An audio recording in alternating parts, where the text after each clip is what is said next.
যে ঢাকা 15 আসন যেখানে বাংলাদেশ জামাত ইসলামের আমির ডাক্তার শফিকুর রহমান সাহেব ইলেকশন করবেন, গত রাত্রে তার 12টি নির্বাচনী ক্যাম্প আকারা পুড়িয়ে দিয়েছে, ভেঙেছে, একদম টোটালি ডেস্ট্রয় করে ফেলেছে।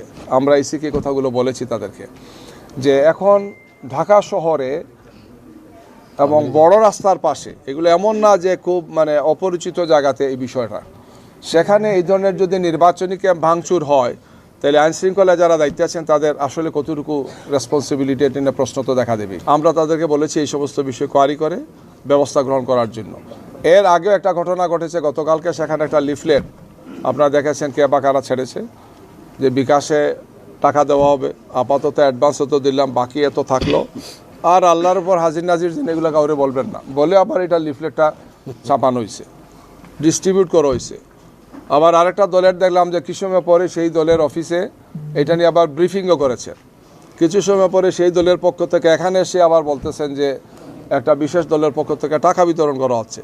এগুলা কি কোইন্সিডেন্ট, একটার সাথে একটা রিলেটেড কি নাকি? নাটকগুলো সাজানো হচ্ছে, ব্রিফিং করা হচ্ছে, পরিস্থিতিটাকে ঘোলাটে করার চেষ্টা করা হচ্ছে।